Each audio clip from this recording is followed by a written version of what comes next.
지난주에요. 추정 60분 아시죠? 추정 60분에서 그렇게 20년이 지났다. 은둔 중년이라는 그 특집이 방영이 됐는데요. 어, 네, 열어주시겠습니까? 사실 이게 이제 유튜브로도 공개가 돼가지고 제가 우연찮게 알고리즘이 저를 여기로 인도해가지고 보게 됐는데 뭐 완전히 정주행을 하진 않았습니다. 이렇게 건너 뛰어가면서 인터뷰도 좀 읽고 이렇게 했는데 우리가 한때 이제 은둔 청년에 관한 문제가 사회적으로 화제가 된 적이 있었죠. 사실 지금도 문제이긴 합니다. 고립 청년이란 말로 요즘에는 이제 더 많이 쓰긴 하죠. 한때 이제 일본의 히키코모리, 은둔형 외톨이라는 그런 키워드가 막 등장하기 시작했을 때가 제 기억으로는 한 25년 전쯤이었던 것 같습니다. 그러고 얼마 안 있다가 이게 일본만의 문제가 아니라 대한민국에서도 이런 문제가 발생한다라고 하면서 사회적인 이슈가 된 적이 있었죠. 그때로부터 지금 약 한 20년 정도 지났는데요. 시간 참 빠릅니다. 그죠? 20년 정도 지났는데 그때 그 은둔형 외톨이로 은둔 청년으로 살았던 그분들이 지금 어떻게 살고 있는가 하는 것을 추적 60분에서 추적해서 이렇게 보여주는 그런 프로그램이었습니다. 근데 너무나도 안타깝게도 이제 그분들이 다시 세상으로 나가지 못하고 여전히 이제 은둔형 외톨이로 그 삶을 살아가고 있는 것이 이 방송의 내용이었는데요. 이미 이제 이분들은 40대 중후반에서 50대 초반이 됐습니다. 근데 아직까지 이제 그때로부터 이제 어떤 변화를 겪지 못하고 그 생활을 계속 하고 계신 것이죠. 이제 이 은둔 청년은 은둔 중년이 돼버린 것입니다. 참 이분들도 너무 고통스러워 하시더라고요. 근데 그 사연을 들어보니까 이제 흔히들 그렇게 생각하잖아요. 뭐라도 하지. 왜 아무것도 못해? 의지가 없어서 그렇지. 뭐 그런 얘기를 하는 사람이 있는가 하면, 근데 이분들의 상황을 들어보니까 그렇지만은 않은 거예요. 내가 숨어 들어간 것이 아니라 세상이 나를 숨어 들어가도록 만든 측면도 정말 많이 있는 거예요. 이거 누구 탓을 해야 되나? 참 이분들 중에는 그냥 학생 회장을 했던 분도 있고, 진짜 학교에서 과대를 한 분도 계시고, 공부도 잘했고, 학교 다닐 때 장학금 받아가지고 대학교 가고 이런 분들인데, 이 상황이 이렇게 꼬이다 보니까 한번 그렇게 숨어 들어가게 되고, 그것이 걷잡을 수 없이 20년이 그렇게 흘러버린 겁니다. 참 안타깝더라고요. 가슴도 아프고요. 사실 이제 우리 오아시스 교회는요, 이런 것을 굉장히 심각한 문제라고 생각하는 어, 집단입니다. 그런 교회입니다. 우리가 이제 하나님의 오아시스 플랜 교육에서도 그렇게 다루고 있고, 저도 이제 자주 얘기를 하지만, 그렇죠. 하나님이 처음 창조해서 의도하셨던 모습이 아니라는 거예요. 이런 모습은 하나님께서 처음 창조하셨을 때 의도하셨던 모습이 아니라는 겁니다. 하나님께서 사람을 창조하실 때 자기의 형상대로 창조하셨다는 것은 하나님의 성품을 닮았다는 것을 의미하죠. 또 무엇을 닮았습니까? 삼위일체 하나님께서 성부와 성자가 성령 안에서 완전한 사랑으로 일치를 이루고 계신 것. 그래서 나뉠 수 없는 한 분의 하나님이라고 불리시는 그 신비를 우리는 닮았습니다. 그래서 사람이 혼자 있는 것이 보기 좋지 못하다라고 하면서 하나님께서 아담뿐만 아니라 하와를 만드셔서 우리 인간을 하나님의 형상을 따라서 관계를 맺는 존재로 창조를 하셨죠. 그제서야 완전한 하나라고 말씀하신 겁니다. 그러니까 하나님이 아담만 놔두고 하나라고 말씀하시지 않고요. 하와를 만드시고 남녀가 부모를 떠나 한 몸을 이룰지니라고 말씀하신 것이 이 아담과 하와 기사 바로 다음에 연결이 되어 있는 거예요. 그러니까 아담과 하와가 만나서 한 몸을 이루는 마치 삼위일체 하나님의 그 비유를 인간이 담아내는 그 신비가 우리 인간 사회 가운데 존재해야 하는 것이죠. 이것이 하나님이 둘이 한 몸이 될지니라 말씀하셨던 이 말씀의 의미입니다.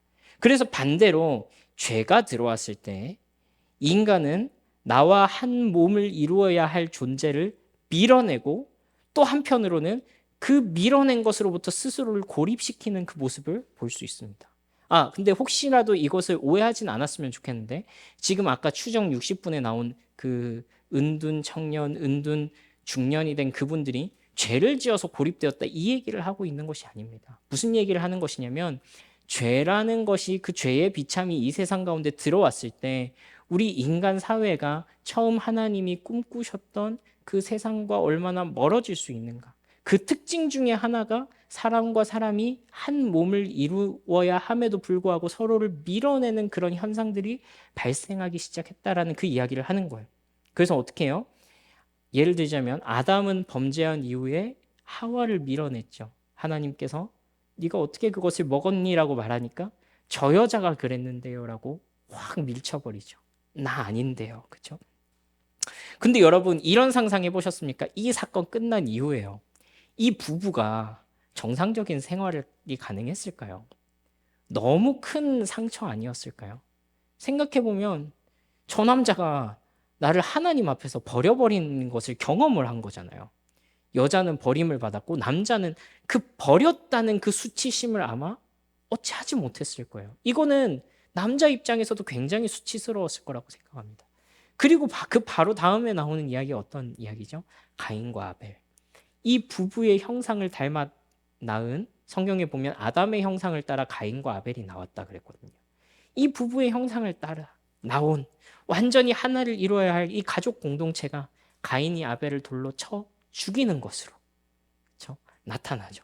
그리고 스스로 가인은 고립되어져 버립니다. 그러고 나서 하나님께 호소하잖아요. 아, 이제 이 세상에서 내가 만나는 모든 자들이 나를 죽이려고 할 것입니다. 스스로 고립되어 버린 거예요. 그 현상이 이 인간 가운데 나타나는 거예요. 여러분, 이 말은 무슨 말이냐면요. 이 세상에 죄가 들어온 이래로 이 인간의 죄악된 본성이요. 끊임없이 하나님의 창조 섭리에 역행하려고 하는 그런 양상이 보여져 왔다라는 거예요. 그게 창조가 깨어진 그 순간부터, 제가 이 세상에 들어온 순간부터. 그래서 이 특별히 이 관계에 있어서 끊임없이 누군가를 고립시키려고 하거나 혹은 내가 스스로가 고립되려고 하는 이 특징이 인간에게서 계속해서 좀 발견이 되더라는 겁니다. 때로는 불편한 사람을 우리에게서 이제 밀어내려고 하는 거 너무 당연한 방어 기제죠. 또 혹은 우리 누군가랑 함께 하는 게 이제 사실 쉬운 일은 아니거든요. 맞춰야 되고 그게 누구라고 할지라도 아주 그냥 뭐 업무를 같이 하는 사람이라고만 생각해봐도 같이 하는 그기 위해서는 뭔가를 좀 조정을 해야 된다 이 말입니다. 그래서 이제 스스로 혼자 일하고 혼자 하는 그것을 이제 택하게 되는 겁니다. 근데 그것이 이제 지속되다 보면 또 스스로가 스스로를 또 고립시키고 이런 이제 악순환들이 일어나는 거죠. 근데 그게 그렇게 건강하지 않더라 하는 거예요. 처음에는 편한 것 같고 처음에는 좀 자유가 생긴 것 같은데 시간이 지날수록 그 가운데서 느껴지는 지울 수 없는 그런 외로움들이 있더라는 거예요. 이것은 외향적인 사람이나 내향적인 사람이나 동일한 것 같아요. 우리가 이 MBTI의 단점이 그런 거잖아요. 사람을 어떤 유형으로 나눠서 외향적인 사람은 항상 뭐 외로울 것 같고 내향적인 사람은 사람 안 만나도 외롭지 않을 것 같고 근데 그렇지 않거든요. 모든 사람은 그 속에 그 동일한 욕구들을 어느 정도씩은 다 가지고 있는 거예요. 그렇죠? 그런 겁니다. 근데 여러분 교회도 마찬가지입니다. 교회도 사실 이런 질문 많이 하잖아요. 혼자만 믿음 잘 지키고 혼자서 잘 믿고 잘 살면 되지. 혼자 있는 곳에서 예배 잘 드리면 되지. 또 요즘엔 워낙 유튜브로 이제 다 예배하고 우리도 이제 온라인으로 예배를 드렸었잖아요. 그러면 되지. 뭐하러 함께 모여서 예배할 필요가 있습니까? 꼭 굳이 이렇게 사람들이랑 섞여서 신앙생활을 해야 됩니까? 라는 질문하신 분들 굉장히 많아요. 저도 왜 그래야 하는지에 대해서 잘 이유를 몰랐던 것 같아요. 왜냐하면 모든 예배는 이제 다 동일한 예배고 어디 언제 어디 있든지 간에 우리는 다 예배할 수 있으니까 장소의 예배가 국한된 게 아니니까 우리는 어디서나 다 예배할 수 있거든요. 근데 왜 하필이면 공동체 예배여야 하는가? 그래서 사실 우리가 온라인 예배를 드릴 때도 이 공동체성을 유지하기 위해서 부단히 애를 썼던 것이거든요. 왜 그러냐면은 성경이 혼자 고립되는 신앙에 대해서 절대로 건강하다고 얘기하고 있지 않기 때문에 그래요. 그것이 창조의 섭리에 역행하는 것이기 때문에 그래요. 우리의 예배가 창조를 반영하는 것이고 하나님 나라를 반영하는 것이고 그것을 맛보는 행위라고 한다면 이 예배 가운데는 반드시 우리가 함께 하나됨의 그 역사를 경험하는 그 일이 수반되어져야 하는 거죠.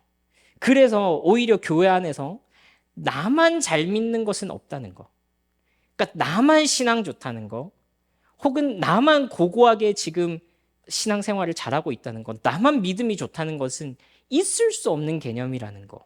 그것을 성경이 오히려 강조하고 있다는 거예요. 그래서 우리는 나만 잘 믿는 것, 나만 하나님을 사랑하는 것, 나만 하나님과 동행하면 되는 것, 이것을 넘어서서 서로를 돌아보고 저 하나님의 형상 가운데, 저 내 옆에 있는 하나님의 형상 가운데 어떤 일들이 일어나고 있나를 살펴보고 점검하고 함께 동행해야 할 충분한 이유가 있다는 거예요. 오늘 우리가 읽은 말씀이 이것을 잘 보여주고 있습니다. 여러분, 오늘 우리가 읽은 이 에베소서 말씀은요, 에베소서 말씀의 거의 마지막에 등장하는 말씀입니다. 이 에베소서는요, 소위 교회를 위한, 교회에 대한, 교회가 무엇인지를 설명하는 서신서거든요.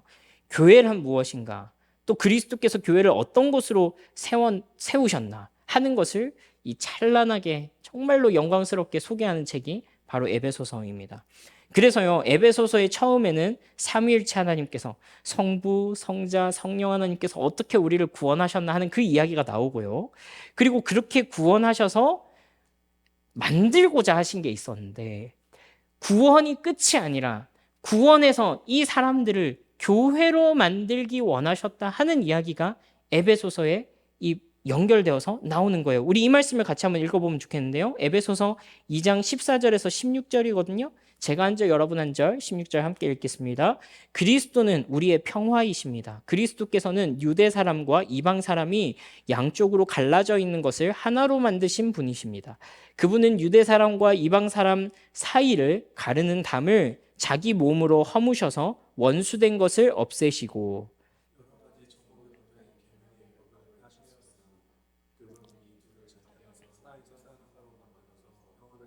함께 있습니다. 원수된 것을 십자가로 소멸하시고 이 둘을 한 몸으로 만드셔서 하나님과, 여러분, 이 교회의 특징이 무엇입니까? 교회의 특징. 오늘 에베소서는요, 교회의 특징이요, 한 몸으로 만드시고를 이 교회의 특징이라고 얘기합니다. 마치 첫 인간 아담이 하와를 향해서 너는 내 뼈 중에 뼈다, 넌 내 살 중에 살이다.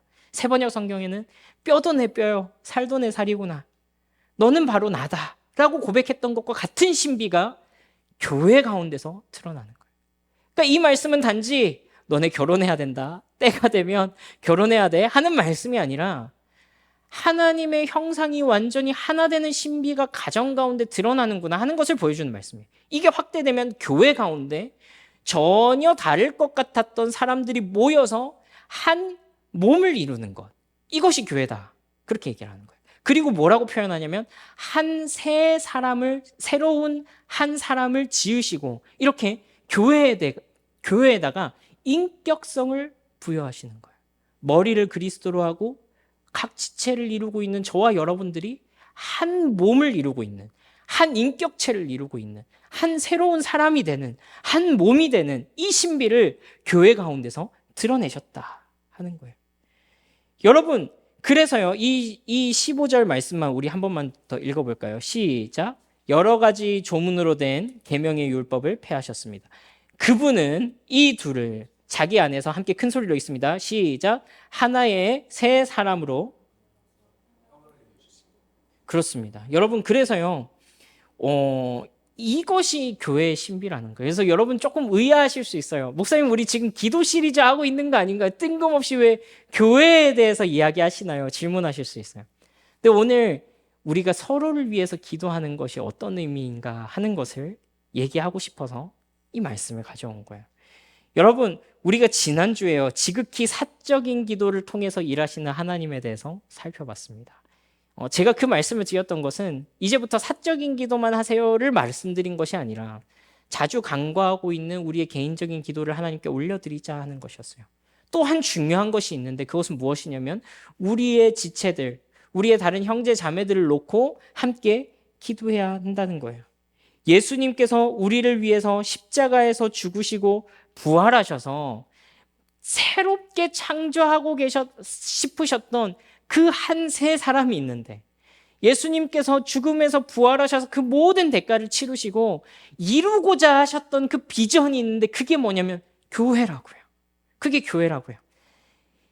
오늘 에베소서 말씀에 성부 하나님에 대해서 나오고 성자 하나님에 대해서 나오고 성령 하나님에 대해서 나오고 삼위일체 하나님이 어떻게 여러분들을 구원하셨는지 아냐? 그래서 구원하셔서 뭐 하고 싶으셨는지 아냐? 둘로 한 몸을 만들기를 원하셨어요. 한 새로운 사람을 창조하기 원하셨어요. 라는 것을 얘기를 하시는 거예요. 그러고서 이 한 사람, 한 교회라는 인격체로 부르셔서 우리를 그와 같은 존재로 여기신다면 우리가 서로를 위해서 기도하고 교통하는 것, 우리가 서로를 위해서 기도한 가운데서 그리스도 안에서 하나가 됨을 유지한다는 것, 이것이야말로 아주 본질적인 교회의 행위라는 거예요. 해도 되고 안 해도 되는 것이 아니라 교회로 이루고 있다면 반드시 우리가 그 일을 해야 된다라는 말씀, 오늘 이것을 통해서 이야기하시는 거예요. 여러분, 그래서요, 오늘 이 에베소서 말씀은요, 교회된 우리가 서로를 위해서 기도하는 것의 중요성을 이런 맥락 속에서 이야기를 하고 있는 거예요. 그래서 오늘 우리 말씀이 우리에게 첫 번째로 교훈하는 것이 있습니다. 함께 읽어보겠습니다. 성령께서 하나 되게 하신 것을 지키기 위해 기도하십시오. 한 번 더 읽겠습니다. 성령께서 하나 되게 하신 것을 지키기 위해 기도하십시오. 그렇습니다. 우리 이 말씀 같이 한번 읽어보겠습니다. 18절 말씀, 6장 18절 말씀 함께 읽습니다. 시작. 온갖 기도와 간구로 언제나 성령 안에서 기도하십시오. 이것을 위하여 늘 깨어서 끝까지 참으면서 모든 성도를 위하여 간구하십시오. 여러분, 오늘 말씀에서요, 이 말씀의 시작은요, 온갖 기도와 간구를 뭐라고 되어 있습니까? 성령 안에서 기도하십시오. 성령 안에서. 그러면서 늘 깨어서 끝까지 참으면서라고 덧붙이고 있습니다. 오늘 우리가 읽은 이 기도는요, 사실은 에베소서 전체의 내용을 가름하고 있는, 다 담아내고 있는 그런 기도라고 할 수 있습니다. 여러분, 이 앞에서요, 에베소서의 모든 이 내용들, 교회에 관한 내용들, 또 성도가 어떤 존재인지에 대한 내용들, 성도의 삶에 대한 내용들을 이 기도 가운데 함축적으로 담아서 마지막으로 당부하고 있는 이 당부의 말씀이 6장 가운데 나오거든요. 그래서요, 여러분, 오늘 이 기도의 진의를 알기 위해선, 진짜 의미를 알기 위해선요, 우리가 이 에베소서 앞쪽에서 그러면 무슨 얘기를 했는데, 성령 안에서 기도하는 것, 오래 참는 것에 대해서 뭐라고 얘기했는데 한번 살펴볼 필요가 있습니다. 그것이 이제 처음 나오는 것이 몇 장 몇 절이냐면 바로 4장 2절에서 4절이거든요. 우리 한 목소리로 한번 읽어보겠습니다. 시작. 겸손함과 온유함으로 깍듯이 대하십시오. 오래 참음으로써 사랑으로 서로 용납하십시오. 성령이 여러분을 평화의 띠로 묶어서 하나 되게 해주신 것을 힘써 지키십시오. 그리스도의 몸도 하나요, 성령도 하나입니다. 이와 같이 여러분도 부르심을 받았을 때에 그 부르심의 목표인 소망도 하나였습니다. 여러분, 무슨 의미입니까? 우리가 예수님을 믿을 때 하나가 되었다는 것은, 하나의 교회가 되었다는 것은 마치 로봇 합체하듯이 그런 식으로 기계적으로 우리가 결합된 게 아니란 얘기를 하고 있는 거죠. 왜 그런 얘기를 하냐면 우리 속에서 예수님께서 누구신지, 복음이 무엇인지 증거하시는 성령님 때문에, 다시 한 번 더, 우리 속에서 예수님이 어떤 분이신지, 복음이 무엇인지 우리 가운데서 증거하시는 성령님 때문에 우리가 서로의 불편을 감수하고 다름을 감수하고 기꺼이 이 공동체 가운데 속하기로 결정했다는 말입니다. 그러니까 당연하지 않다는 거예요. 내가 믿는 순간 마음도 그저 교회에 그냥 착 로봇처럼 착 붙어버리고 우리의 의지도 착 붙어버리고 아무 문제 없었던 것처럼 여기에 원래 속했던 것처럼 착 그렇게 그냥 로봇 합체하듯이 그렇게 되지 않고 우리 가운데 그런 마음을 주셔서 내가 기꺼이 그것을 감수하도록 하셨다는 거예요. 내가 기쁨으로 그 공동체 가운데 속하도록 하셨다는 거예요. 여러분, 이것이 쉽게 됩니까? 성령 하나님은요, 우리 마음 가운데 역사하시지만 우리의 마음을 강요하지는 않으시는 분이세요. 그래서 우리가 성령 하나님이 인격적인 분이시다, 인격적인 하나님이시다라고 얘기하는 것이거든요. 그래서 여러분, 그래서 이것은 힘써 지키는 것이 필요한 거예요. 쉽게 되지 않는 거예요. 성령께서 우리에게 주시는 그 마음을 따라서 내가 의지를 내어서 힘써 지키지 않으면 우리가 하나됨을 유지하기가 쉽지 않은 거예요. 겸손과 온유함으로, 오래 참음으로, 사랑으로, 용납함이 없으면 진짜 이와 같이 힘써 지킴이 없이는 교회가 이루어질 수 없다라는 이야기를 하고 있는 것입니다. 성경은요, 이게 당연히 우리한테 있기 때문에, 교회 안에 당연히 온유가 있기 때문에, 교회 안에 당연히 오래 참음이 있기 때문에, 교회 안에 사랑이 당연히 있기 때문에 기도하겠습니다 라고 얘기하지 않는다는 거예요. 우리 교회는 오래 참음이 당연히 있어요. 그래서 나는 좀 기도해주고 싶어요. 우리 교회 안에는 사랑이 당연히 있어요. 그래서 나도 좀 기도하고 싶은 마음이 있어요. 우리 교회 안에는요, 오래 참음이 당연히 있어요. 그래서 좀 내가 기도할 마음이 좀 생겨요. 이렇게 얘기하지 않는다고요. 오히려 반대로 얘기합니다. 얘들아, 그거 당연하지 않아. 이거 당연한 거 아니야. 온유함이 필요해. 이렇게 영광스럽게 하나님이 만드셨잖아, 이 몸을. 그래서 너희가 온유함이 필요하다니까. 그래서 너희에게 오래 참음이 필요하다니까. 그래서 너희에게 사랑이 필요하다니까. 그래서 너희 가운데 긍휼히 여기는 마음으로 성령께서 주시는 마음을 따라서 그 하나 되게 하심을 힘써 지키는 게 필요하다니까. 그래서 기도해야 돼 라는 이야기를 하고 있단 말이에요. 그래서 여러분 6장 18절 우리 한 번 더 읽어볼까요? 한 번 더 읽어보겠습니다. 시작. 온갖 기도와 간구로 언제나 성령 안에서 기도하십시오. 이것을 위하여 늘 깨어서 뜬금없이 끝까지 어떻게 하면서 참으면서 모든 성도를 위하여 간구하십시오. 참고 기도해라. 당연하지 않기 때문에 기도해라. 서로를 돌아보고 사랑해라 라고 말하는 것입니다. 깨어있지 않으면 교회 안에서요, 우리 이런 일들 진짜 많이 경험합니다. 제가 하늘 보고 얘기할게요. 저 새끼를 위해서 기도하는 게 쉬운 일이 아니에요. 저놈을 위해서 내가 참아주는 게 절대로 쉽지 않다니까요. 가장 많은 상처가 일어나고 가장 많은 실망이 일어나는 곳이 바로 교회 공동체 아닙니까? 그것을 참는 게 쉽답니까? 그 안에서 하나를 이루는 게 괜찮습니까? 용납하는 게 쉽습니까? 아니요, 어려워요. 사람들마다 이 역치가 또 다 달라요. 어떤 사람은 내가 이 정도까지는 해도 용납받을 거라고 생각하고 하는데 어떤 사람에게는 그게 무례한 일이에요. 근데 서로에게 이걸 강요할 수가 없네. 서로가 서로를 참는 수밖에 없어요. 내가 가족도 안 참는데 죄를 참아야 돼? 이런 생각이 든다니까요. 그렇다고요. 여러분, 이것은요 성령 안에서 우리의 힘이나 능력이 아닌 하나님이 주시는 은혜 가운데서 진짜로 성령 안에서 기도해야 된다라고 말씀하시는 거예요. 우리의 힘으로 되는 거 아니다라고 말씀하시는 거예요. 여러분, 그러면요, 우리에게 이제 다음 질문이 따라옵니다. 우리가 성령 안에서 그럼 기도하겠습니다, 주님. 내가 힘을 내어서 한번 기도해 보겠습니다. 우리 함께 신앙생활하는 지체들을 위해서 내가 기도를 시작해 보겠습니다. 그런데 어떻게 기도해야 되나요? 그렇게 이제 궁금할 수 있잖아요.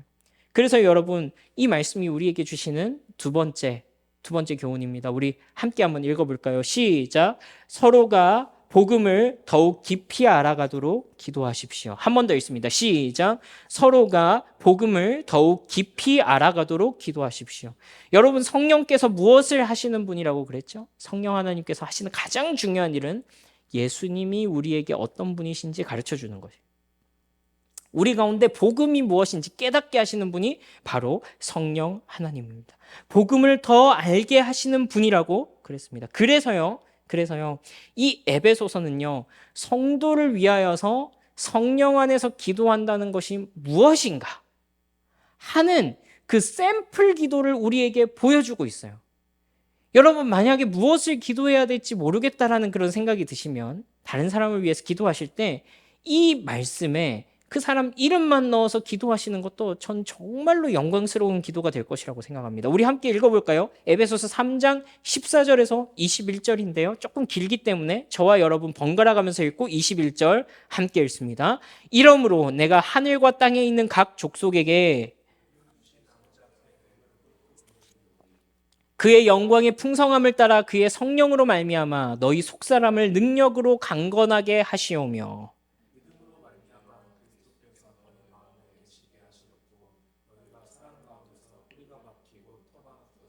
능히 모든 성도와 함께 지식에 넘치는 그리스도의 사랑을 알고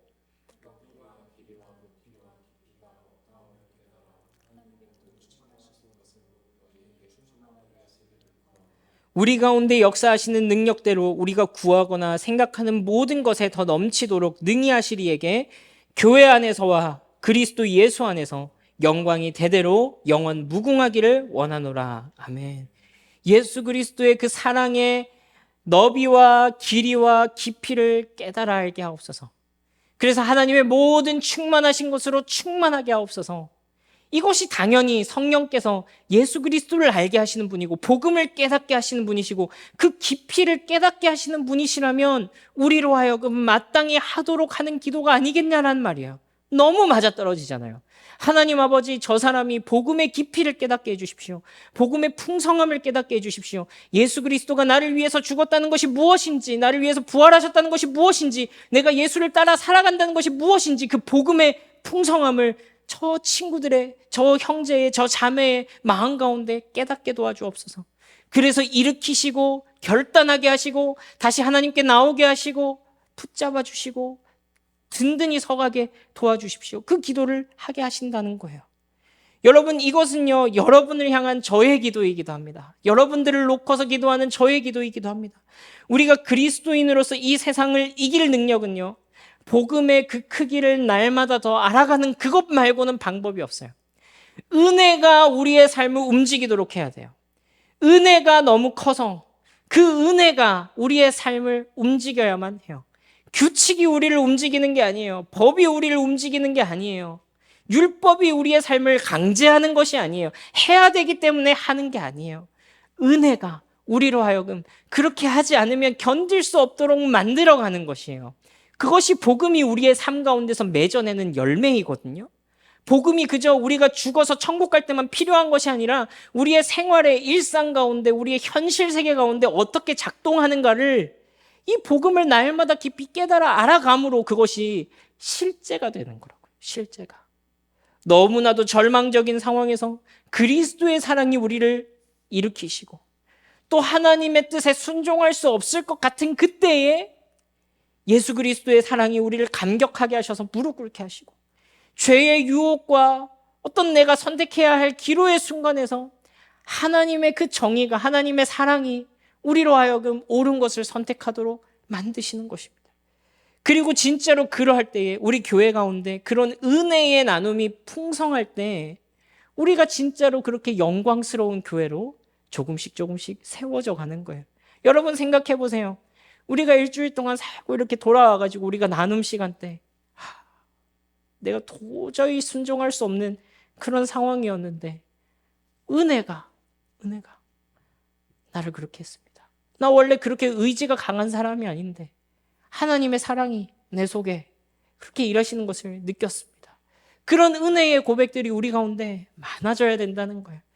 그것이 우리의 기도가 되어야 된다는 거예요. 그것이 우리의 소망이 되어야 된다는 거예요.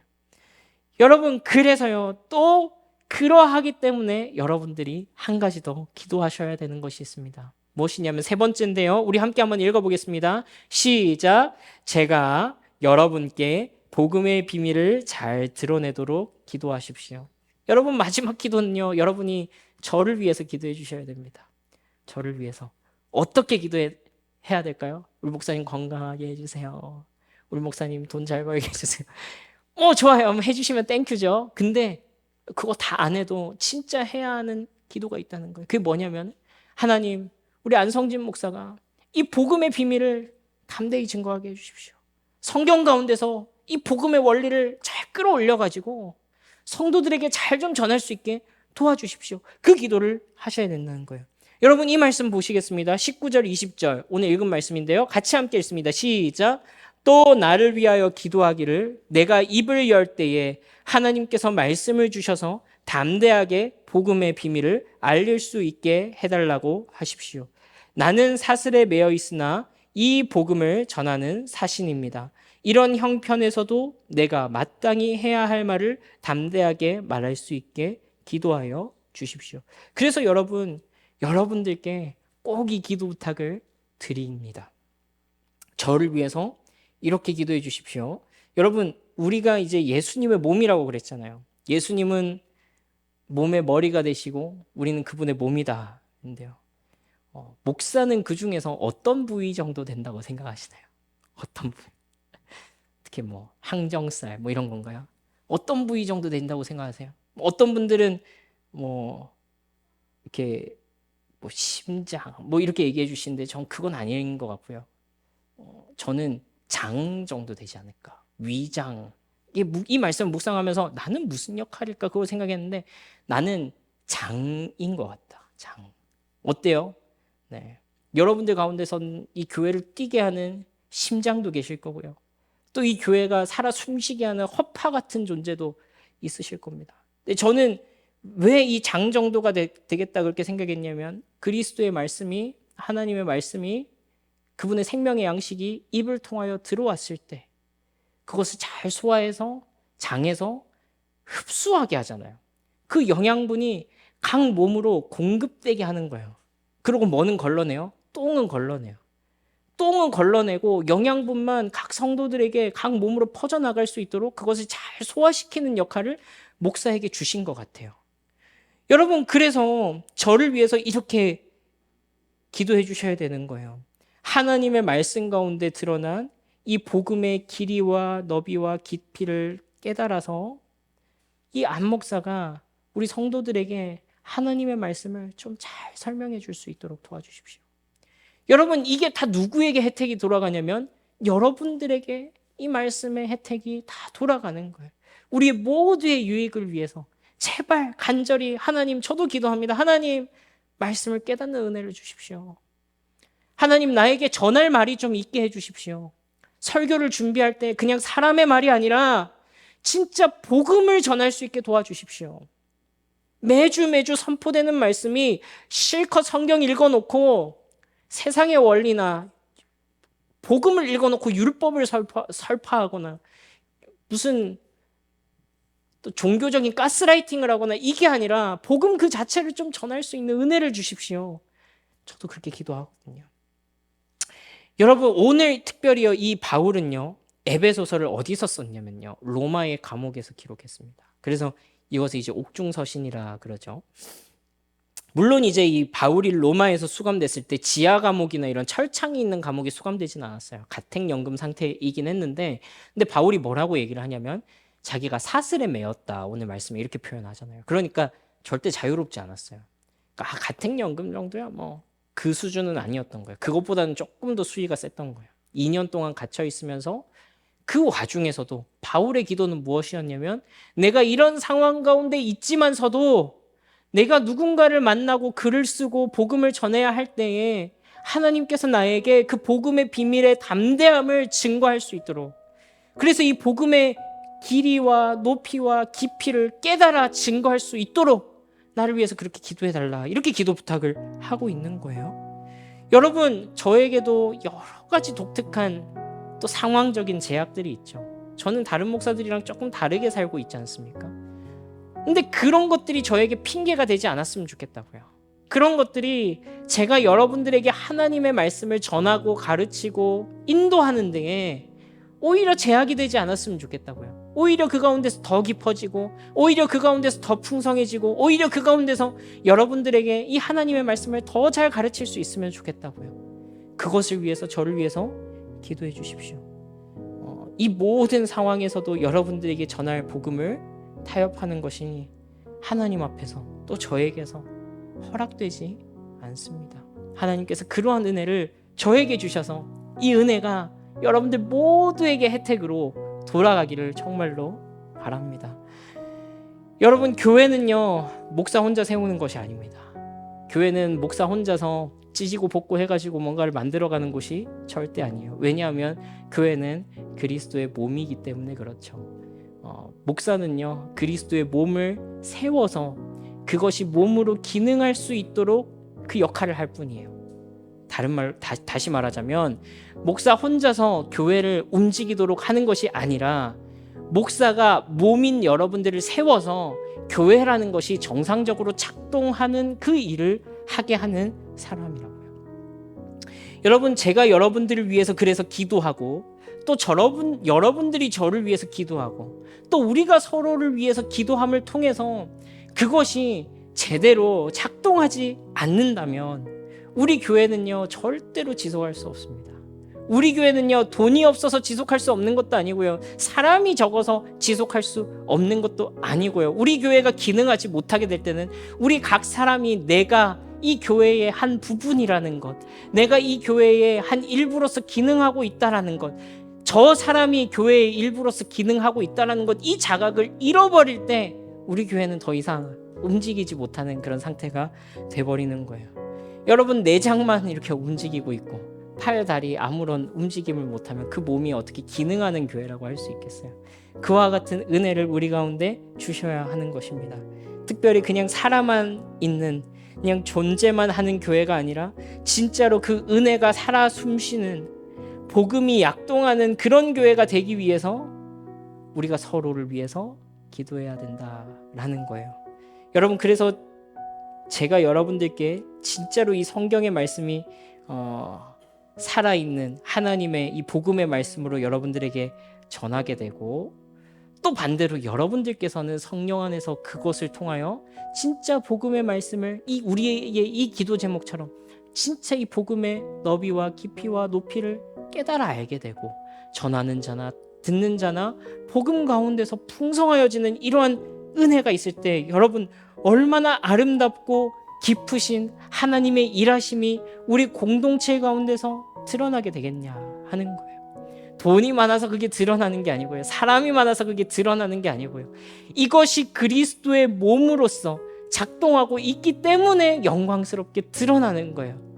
그러니까 우리가 서로를 위하여 기도하는 이 기도가 이렇게 영광스러운 결과물로 드러날 수 있게 될 것이라는 말입니다. 여러분, 그런 은혜가 진짜로 우리 가운데 있으면 좋겠습니다. 정말로요. 여러분, 우리가 고립되는 거 결코 좋지 못하죠. 하나님께서 우리를 혼자 두도록 창조하지 않으셨다 그랬습니다. 아까 추적 60분 말씀드렸죠. 방 안에서 들어가서 눕기 시작했는데 돌아보니까 20년이 흘러 있더라 하는 이야기를 하시면서 꺼꺼 우는 거예요. 꺼이꺼이 진짜로. 그 아저씨가 그 가슴 아프게 고백하는 어떤 분명히 청년이었는데 침대에서 일어나 보니까 이제 아저씨가 되어버렸다라고 하는 그 고백이 저한테는 너무 좀 깊게 그 뇌리에 남아있는 것 같아요. 여러분, 영적으로도 마찬가지입니다. 혼자 잘 믿으면서 신앙생활을 지속할 수 있는 사람은 없습니다. 제 단언컨대 없습니다. 없다고 말할 수 있습니다. 정말로 예외적인 경우를 제가 한두 분 정도 본 것 같아요. 진짜 예외적인 특별한 은혜와 특별한 부르심이 있어서 그렇게 사는 사람은 봤습니다. 근데 그게 아니라면 우리 좀 솔직해지자고요. 진짜로 그것이 나의 부르심이라서 그렇게 살기를 원하냐 하는 거예요. 대부분 아니잖아요. 불편해서 그렇잖아요. 그렇죠? 나오는 게 힘들어서 그렇잖아요. 또 나를 희생하고 그 공동체 안에 나를 혹시 갈아서 끼워 넣어야 될까 봐 그것이 두려운 거잖아요. 그것을 조금 뛰어넘어서 그것을 극복해서 이 공동체 가운데로 나오는 것이 유익하다라는 거예요. 예수님은요, 절대로 나 한 사람을 교회로 부르지 않으셨어요. 예수님은요, 우리를 교회로 부르셨습니다. 예수님은요, 내가 예수님의 몸이 아니라 우리가 예수님의 몸이다라고 분명하게 말하고 계세요. 내가 당신을 위해서 기도해야 되고 당신이 나를 위해서 기도해야 됩니다. 우리가 당신을 위해서 기도해야지 당신이 살고요, 당신이 우리를 위해서 기도해야지 우리가 살 수 있다는 거예요. 우리가 서로를 더 알아가고 위해서 기도하면서 또 반대로 기도하는 가운데 서로를 향한 애틋함과 사랑이 커져가면서 그 가운데 진짜로 예수 그리스도의 몸을 이루어가는 것이 무엇인가를 배우게 될 것이라는 말입니다. 그 가운데서 우리를 함께 교회로 부르신 그 부르심의 깊이를, 복음의 깊이를 날마다 더 깊이 깨달아가는 그런 은혜가 있으리라고 믿습니다. 여러분, 우리 함께 이제 들은 말씀을 생각하면서 함께 기도하면 좋겠는데요. 우리 이 기도 제목으로 함께 기도합시다. 성령 안에서 오래 참음으로 서로가 복음의 깊이를 더욱 깨달아가도록 그렇게 기도합시다. 그 은혜의 길이와 높이와 깊이와 너비를 깨달아서 하나님의 모든 충만하신 것으로 우리를 충만하게 하옵소서. 내 옆에 있는 지체가 주님, 우리가 그러한 복음 공동체 될 수 있도록 도와주십시오. 그리고 특별히 저를 위해서 기도해 주십시오. 저를 위해서 기도하실 때 복음의 진리를 담대하게 전파할 수 있는 그런 목사 될 수 있도록 도와주십시오. 지혜를 주십시오. 사람의 목소리 내고 싶은 그런 유혹을 뿌리치게 하시고 하나님의 말씀만 선포할 수 있는 그런 목사 되게 도와주십시오. 그래서 우리 교회가 이 말씀으로 인하여서 함께 유익을 얻고 복음 가운데서 세워지는 그런 은혜가 있게 도와주십시오. 그리스도의 잃어버린 몸의 조각들을 찾아내는 가운데 이 복음의 말씀을 사용하여 주십시오. 그렇게 저를 위해서 함께 기도해 주십시오. 우리 함께 찬양하고